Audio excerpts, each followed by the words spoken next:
Kako ste se punce odločile sploh narediti predstavo?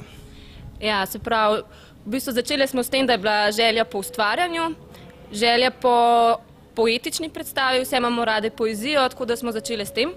Potem nam je pa gospa Zorčič, ki je letos sodelovala z nami, predlagala Tagorejevo poezijo in smo vse videli, da je pač res čudovita in da bi bilo to škoda, da ne bi dali v tako obliko, da bi čim več ljudi spoznali. Koliko časa pa nastajanje te predstave trajalo? Ja, začelo se je v novembru, potem so si vse izbrale svoje pesmi, so mi nekako to posredovale, jaz sem sedela par dni na posli in dajala skupaj stvari in poskušala narediti z tega neko celoto, nek smiselen, povezan večer, dogodek. In na koncu je nastala predstava 300.000 km/s.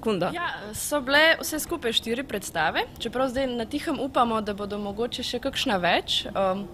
Kar se tiče občinstva, ta KUD dvorana je sicer zelo majhna, ker je nam zelo prav prišlo, glede na to, da nismo še neke znane uveljavljene igralke. In še. Moram reči, da je bil odziv kar dober. No. Tudi danes je bila dvorana skoraj polna, tako da upamo, da tako tudi v prihodnje. No. V tej isti postavitvi ste nastopali že kdaj prej, ali je to prvi projekt, ali mislite še kakšno zadevo naprej delati? Vas lahko še kdaj pričakujemo na odru? V podobni postavitvi smo že lani igrali, s tem, da se vsako leto pač igralska zasedba nekoliko spreminja, ker punce grejo na izmenjave v tujine in podobno, tako da vsako leto imamo malo drugačno zasedbo, ampak stil delovanja imamo pa približno podoben. Gremo v smer tega, da hočemo narediti tako malo po svoje, čim več ustvarjalne energije noter vložiti, da je estetsko, pa da je poudarek na jeziku predvsem.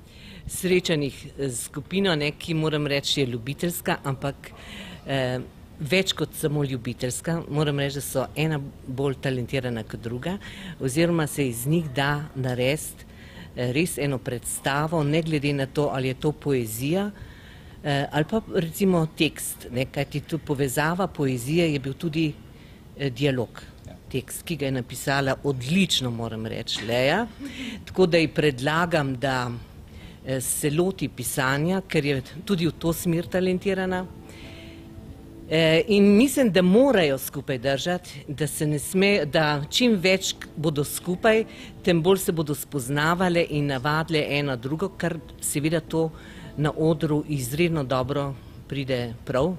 Tako da jaz mislim, da morajo skupaj ostati, vidim tudi, da bodo, in da bodo še marsikaj lahko naredile. Delo z njimi je bilo meni neizmerni užitek. Zakaj? Zato, ker s tem, kot govorim, da so talentirane, so zelo hitro dojele, kaj želim. Danes se pravzaprav v gledališčih, če smo si odkriti, dela predvsem ta zunanji videz. Tukaj pa vsaj ta poezija zahteva notranjost, da človek prihaja iz svoje notranjosti, se pravi, da mora biti bogat notranje, ker je žal danes premalo tega.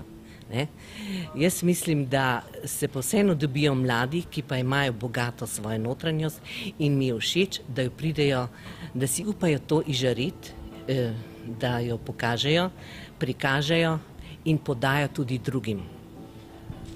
Hvala. Kot smo videli, z predstavo smo bili zadovoljni, zadovoljno je bilo tudi občinstvo in še njihova mentorica jih je lepo pohvalila. Upamo pa, da bomo v njihovih predstav videli še kaj. Razumete, nikogar ni!